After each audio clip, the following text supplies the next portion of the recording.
Hey guys, it's Jamaica, not Jamaica, and welcome back to my YouTube channel!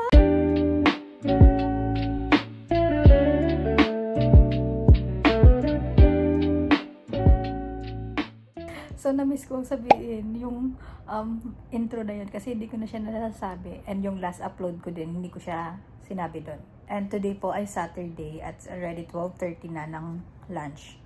And as you can see, para akong bagong gising kasi late ako nagising. Tapos, plano ko sana na humiga lang ako all day. Pero hindi ko siya magagawa dahil kailangan kong maglinis, maglaba, and may i-unbox ako. And magluluto ako ng lunch ko. And, ano pa ba gagawin ko? And baka umalis kami ng friend ko mamayang gabi. Pero di ako sure kasi may work siya today and may work din siya tomorrow, I think. So, di ko sure kung lalabas kami. Pero, kung lumabas man kami, baka mag-vlog ako. So, anyways, ayun na nga. Dahil madami akong gagawin, kailangan ko ng tumayo or bumangon.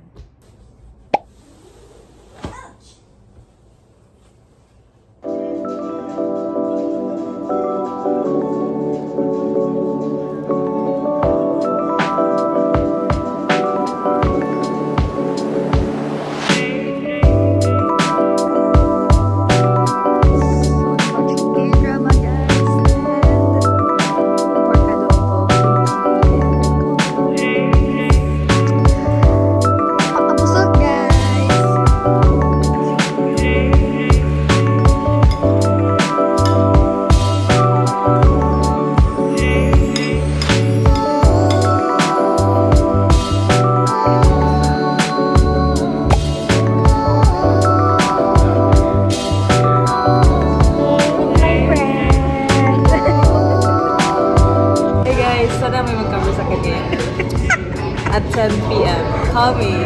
Sexy.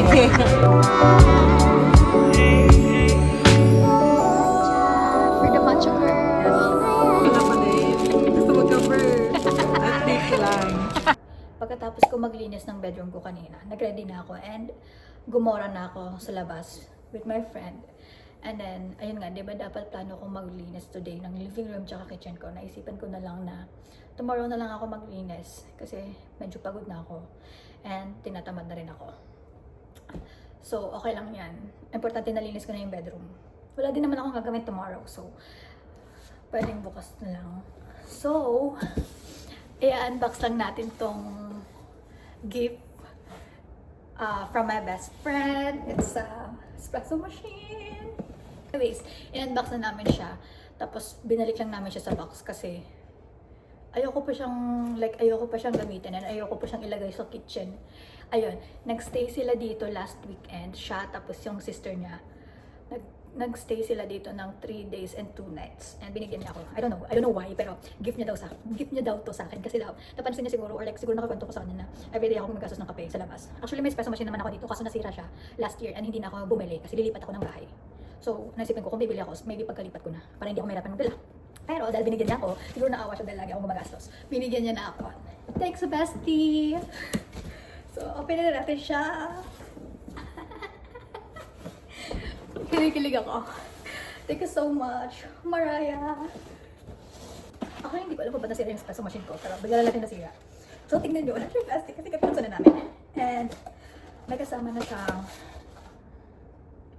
meron na siyang 11 na capsules na kasama. So, and then binilhan niya din ako ng, anong tawag nito? Parang steamer. Tama ba? Basta yun. Pang gawa ng foam, I think. Binilhan niya din ako. And, akalam ko separate yung espresso. Itong machine na to tapos ito. So, very thank you. Ang yaman-yaman ng friend ko. Sana pagpalain ka. Nag-overtake ako ngayon kung tama bang ilabas ko siya or dapat ba? Huwag ko muna siyang gamitin. Pero pag hindi ko muna siya gamitin, baka masira. So, I'm very lost. Very lost. Pero nag-overthink ako. Ang gagawin ko kung gagamitin ko na siya o hintayin ko makalipat. Pero malayo pa akong lilipat. March pa lang ngayon. My gosh. Maybe I need to talk to her. So, eto siya. Nag-overthink ko talaga kung gagamitin ko siya ngayon. Although, ayoko rin siyang gamitin kasi baka masira.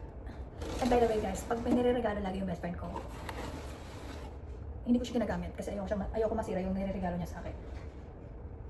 So sa lahat ng nabigay niya sa akin, I think yung nagamit ko lang is yung perfume na balm. Kasi binigyan niya rin ako ng perfume before, pero hindi ko siya ginamit. So last Christmas lang, binigyan niya ako ng exchange gift kami. So binigyan niya ako ng perfume na balm yung itsura niya. And yun lang yung ginamit ko na gift niya for me. Ever since na binigyan niya ako ng regalo. Maliban din sa mga pagkain na binibigay niya. Yung syempre yung pagkain, kinakain ko naman. Pero like, yung mga gamit na binibigay niya sa akin, hindi ko siya ginagamit kasi ayoko siyang masira. Syempre, ano siya, memorable siya sa akin. So yung isip ko kung gagamitin ko siya, oh my gosh, kailangan ko siya kausapin, pero naman ko. Guys, it's 1 AM na and gising pa rin ako kasi hindi ako makatulog. So dahil dyan, nilabas ko yung laptop para mag-aral na lang ako. After ko mag-unboxing kanina, nakipag-usap ako sa best friend ko, naligo na ako, tapos tumawag yung ate ko after kong maligo. So ayun, nakipag-usap lang ako sa kanya. Feeling ko mag-aaral lang ako. Then maybe manonood ako ng movie para antukin ako. Or maglalaro ako ng games. So, I'll see you later!